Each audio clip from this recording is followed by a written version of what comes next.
Good morning sa inyo mga kachurba. Kamusta naman kayo mga chismosa? Dahil umaga ngayon, labas-labas muna ako magpaaraw, dipongal. Sa totoo lang, sa gantong oras ay napakasakit na ng araw. Oo, dipongal. Kaya mga 6:30 na ngayon, day. Oo, 6:30 na ngayon. Napalabas ako, 6:30 na. Dipongal, napakainit. Ay, Diyos me. Dahil dyan, nakakaikot-ikot ako ngayon, mga 2 beses at 3 araw. Dito lang ako nag-iikot-ikot. Siyempre, sa nakikita ko, andito rin ang mga chismosa. Dahil nandito rin ang mga chismosa, nag-aanuhan din. Nagkikismisan din sila, napapadaan lang ako. Kaya may mga time na simplihan lang ang aking pag-video. Dahil baka sila madaan ang mga pagmukha nila. Kaya ayoko sila makita ang mga pagmukha nila sa video ko. Baka bigla ako pagalitan. Dipongal. So, yun nga. Ito ginagawa ko lagi everyday ang pagpapaaraw. Oo, araw-araw talaga. Dipongal na yan.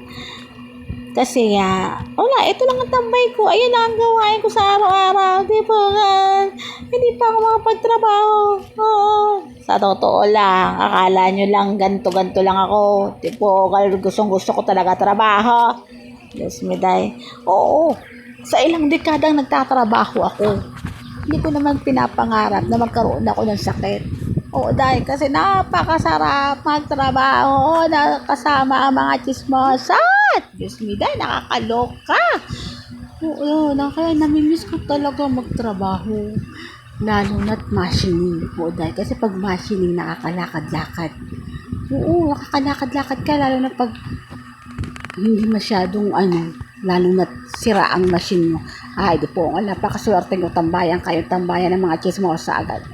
Siyempre, pag medyo kalandian ka, kasama mo rin doon sa machining ang mga kasama mong kalandian. Diyos mo dahil. Oo, dahil nakakatuwa kaya mag-machining. Oo, nakakapagod talaga kasi sa sobrang pagod. Lalo na pag bago ka pa lang, siyempre pa isa-isa ka lang ng machine, sa isang machine lang muna, dahil di po nga sa pabebe ka pa lang, isang araw pa lang ang trabaho mo.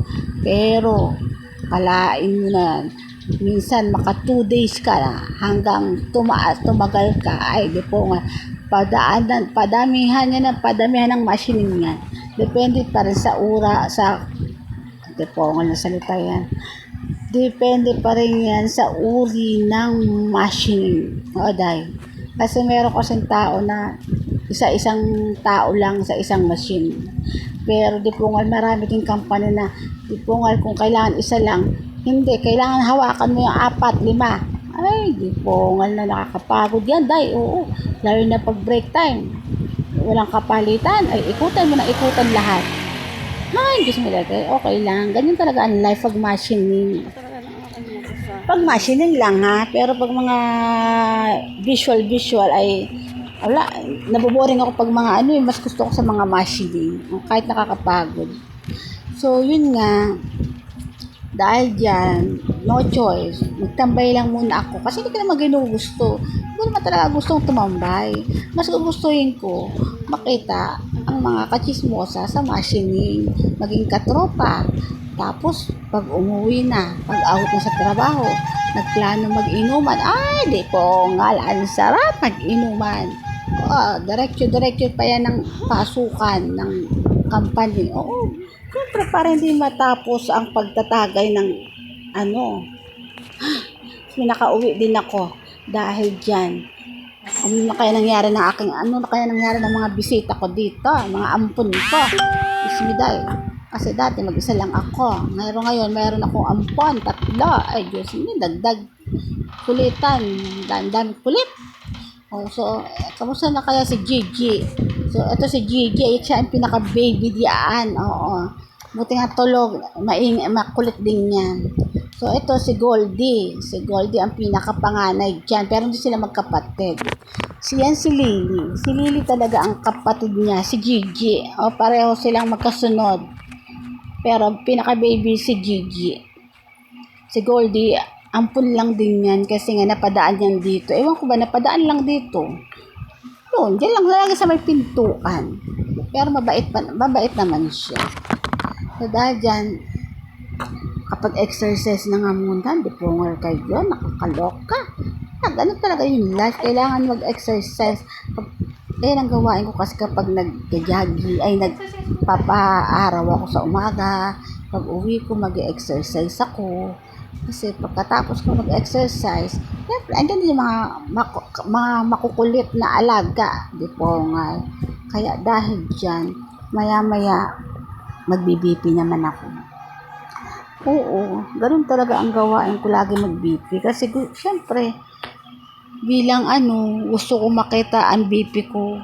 Sa totoo lang, hindi natin akalain pag nag-i-stroke talaga, pag naging stroke girl na talaga ako, lagi na ako nag-check ng BP ko. Kasi nga, nainom pa rin ako ng gamot. 2 gamot sa araw at 2 gabi. 2 gabi, di po. Ngayon, 2 gamot sa gabi. Oo. 2 sa araw, 2 sa gabi. Yan, sa umaga, lagi ako nagbi-BP. Dati, bago ko matulog, nagbi-BP rin ako sa gabi. Kaso, wala lang. Naano lang ako. Basta ang mahalaga sa umaga, nakakapag-BP ako. Oo, kasi nagpapaaraw ako. Nag-exercise. Kaya, dahil yan, pati sa pag-BP ko, di po, wala dyan sila, nakatambay. Yan, si Lily, yung sila Gigi, at saka si Goldie, nandun nakatingin sa score, kung ano magiging score ko sa pag-BP. Mismo, dahil nakakaloka mga bata, yan. Ano kaya makukuha na naman ng BP ko? Ang likot-likot kasi ni Lily. Kakaloka mga chismosa rin itong mga to eh. Gusto-gusto lagi kasama sa mga ginagawa ko. Ay, dati sila Simon at Zoe lang ang makulit. Ngayon, ang dami na lalo. Nadagdagan pa ng 3 mo. Diyos me, dahil nakakaloka. Ayan ang BP ko. Kaya si Goldie, tingin na tingin sa number. Ay, sana all. Sana naman naging okay na lahat. Thank you, Lord, sa blessing ngayong araw. Thank you, Lord, sa pag ko. Salamat.